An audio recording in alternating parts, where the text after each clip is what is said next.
আনন্দবাজার কিছুটা বিরতি নিয়ে আয়নাঘর নিয়ে একটা প্রশ্ন তুলল। এর মধ্যে সোশ্যাল মিডিয়াতে তো মোটামুটি ফাটায় ফেলতেছে আওয়ামী লীগ ঘরানার লোকজন যে আয়নাঘর নামক কোনো বস্তুই নাই, এরকমই একটা ভাব তাদের।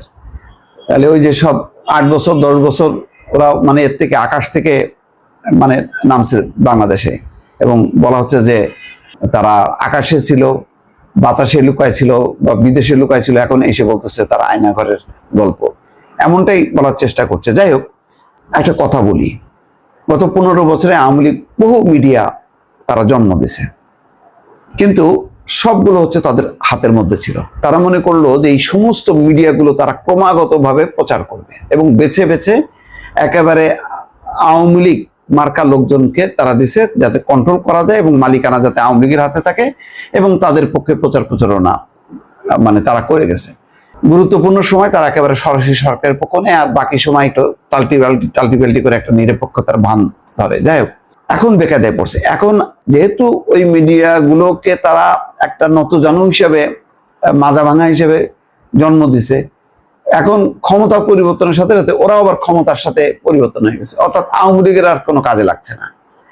এখন তারা মানে যত মানে ভারতীয় গণমাধ্যম আছে তার উপরে ঝাঁপায় পড়ছে, এবং ভারতের নানা দলগুলো যেহেতু মানে আওয়ামী লীগ এবং শেখ হাসিনাকে মনে করে যে তাদের প্রতিনিধি, সুতরাং তারা এখন সাপোর্ট দিচ্ছে। তারা যেগুলি অপপ্রচার করছে এখন তারা সেইগুলো গণমাধ্যমে প্রকাশ করছে, অর্থাৎ ভারতীয় গণমাধ্যমে প্রকাশ করছে।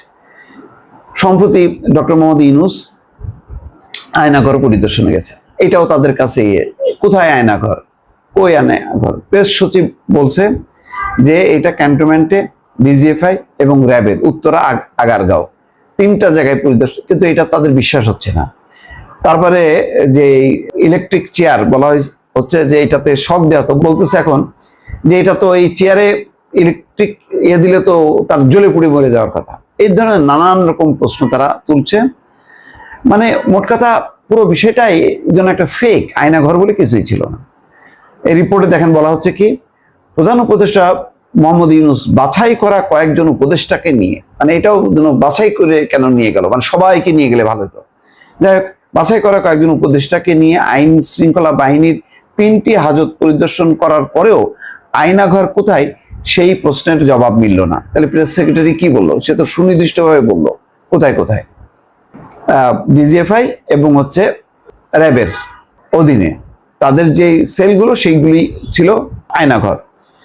ইউনূসের এই কর্মসূচিকে আয়নাঘর পরিদর্শন বলা হলেও কোথায় সেই বহুল আলোচিত বিশেষ কারাগার তা স্পষ্ট কোনো জবাব মিলল না। ইউনূসের প্রেস সচিব শফিকুল আলম জানিয়েছেন র্যাব ও ডিজিএফআই এর হাজতগুলোই আয়নাঘর। তার কথায় শুধু রাজধানী নয়, সারা দেশে 700-800 আয়নাঘর রয়েছে। শেখ হাসিনার প্রশাসনের বিরুদ্ধে অভিযোগ, বিরোধীদের নির্বিচারে বন্দিশালায় তুলে নিয়ে নির্যাতন করেছে গোয়েন্দা পুলিশ, র্যাব এবং ডিজিএফআই। বিএনপির অভিযোগ তাদের কয়েক হাজার নেতাকর্মীকে গোয়েন্দা পুলিশ তুলে নিয়ে যাওয়ার পর তারা আর ফিরে আসেনি। এদের পরিবারদের নিয়ে আন্দোলনের চেষ্টাও করেছিল হাসিনা আমলের বিরোধী দলটি। আহা, একটা সেই হারিয়ে যাওয়া কি বলে মায়ের ডাক নামে একটা সংগঠন করলো, হ্যাঁ, এটাকেও তারা কটাক্ষ করতেছে। 2012 এপ্রিলে সিলেটের বিএনপির এমপি ইলিয়াস আলী এবং তার গাড়ি চালককে গোয়েন্দা পুলিশ পরিচয় দিয়ে তুলে নিয়ে যাওয়া হয়, আজও তাদের খোঁজ নেই। ইলিয়াস ছিলেন বিএনপির সাংগঠনিক সম্পাদক। 2015 মার্চে উত্তরার বাসা থেকে আইন শৃঙ্খলা বাহিনী বিএনপির স্থায়ী কমিটির সদস্য সালাউদ্দিন আহমেদকে তুলে নিয়ে যায়। তার 61 দিন পরে ভারতের মেঘালয়ে সড়কের ধারে তাকে অচেতন অবস্থায় পাওয়া যায়। প্রায় 10 বছর শিলংয়ে কাটিয়ে মামলায় খালাস পেয়ে দেশে ফিরে ফের দলের কাজ শুরু করেছেন সালাউদ্দিন।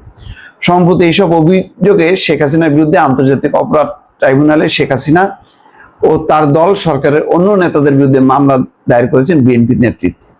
ইউনূস সরকার গুমের অভিযোগগুলো খতিয়ে দেখতে একটি কমিশনও তৈরি করেছে, কিন্তু বিদেশ থেকে এক সাংবাদিকের একটি ইউটিউব চ্যানেল প্রথম আয়নাঘরের কাহিনী নিয়ে একটি প্রতিবেদন প্রচার করে। পরে যা প্রচার করে আল জাজিরা টেলিভিশন। পরিচয় গোপন করা কয়েকজন জানান তাদের মতো বিভিন্ন জন আটক করার পর বিশেষ বন্দিশালায় নিয়ে আটকে রাখে ডিজিএফআই। বা র্যাব। ঢাকার প্রাণকেন্দ্রে এই বহুতল বন্দিশালাটি অবস্থিত, যার নাম আয়নাঘর।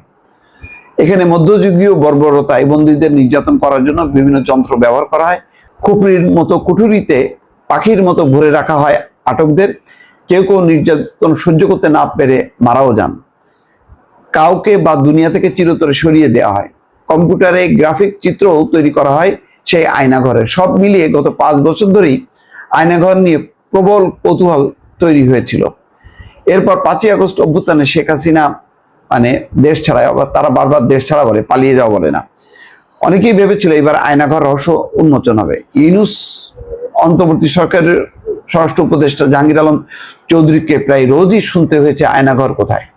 একবার তা খুঁজতেও বেরিয়ে পড়েন উপদেষ্টা, কিন্তু বিফল হয়ে বলেন সম্ভবত আয়নাঘর প্রতীকী নাম, তবে সব বাহিনীর নিজস্ব লকআপ থাকে, রয়েছেও। ইউনূসের প্রেস সচিব প্রতিশ্রুতি দেন সংবাদ মাধ্যমের প্রতিনিধিদের নিয়ে আয়নাঘর পরিদর্শনের ব্যবস্থা করবে। এরপর হঠাৎ 6 মাস পরে ইউনূস জানালেন তিনি আয়নাঘর পরিদর্শনে যাবেন, করেও এলেন, কিন্তু ঢাকার সাংবাদিকদেরকে ডাকা হলো না। এটাও একটা প্রশ্নবিদ্ধ করার চেষ্টা করছে, কেন ঢাকার সাংবাদিকদের ডাকা হলো না। উপদেষ্টা ও প্রেস সচিব সমাজ মাধ্যমে যে ছবি দিলেন তার সাধারণ লকআপের মতোই দেখতে। একটি স্টিলের চেয়ার রেখে বলা হলো বন্দীদের বৈদ্যুতিক শক দিতে সেটি ব্যবহার করা হতো, কিন্তু তা নিয়ে সমালোচনার ঝড়, কারণ সেই চেয়ারে বসিয়ে শক দিলে বন্দির ঝলসে মারা যাওয়ার কথা। পরদিন ইউনূসের প্রেস সচিবকে প্রশ্ন করা হলো কোথায় সেই গোপন আয়নাঘর পাওয়া গেল। তিনি বললেন উত্তরা, কচুক্ষেত এবং আগারগাঁওয়ে র্যাব এবং ডিজিএফ এর দপ্তরেই আয়নাঘর। তাদের লকআপই পরিদর্শন করেছেন ডক্টর ইউনূস। তাতে সমস্যা কি? তারা তো তাদের লকআপ পেয়ে বছরের পর বছর আটকে রাখতে পারে না, সেগুলিরই প্রতীকী নাম আয়নাঘর। সমস্যা কোথায়? প্রশ্নবিদ্ধ করার চেষ্টা চলছে, যাতে যারা গুম নির্যাতনের শিকার হয়েছে সেই বিচারটা যাতে প্রশ্নবিদ্ধ হয় আন্তর্জাতিক অঙ্গনে, কারণ জানে যে এই বিচারের কঠিন শাস্তি হবে এবং তার প্রস্তুতি চলতেছে। সুতরাং তার আগে একটা পরিস্থিতি তারা তৈরি করতে চায়। তো সোশ্যাল মিডিয়া থেকে যদি গণমাধ্যম, প্রতিষ্ঠিত গণমাধ্যমে সেটা প্রচারে আনতে পারে, সেটা একটা যৌক্তিকতা পায়। সম্ভবত সেই কারণেই আনন্দবাজারকে বেছে নিয়ে এরকম একটি রিপোর্ট তারা প্রচার করলো। দর্শক ভালো থাকবেন, আল্লাহ হাফেজ।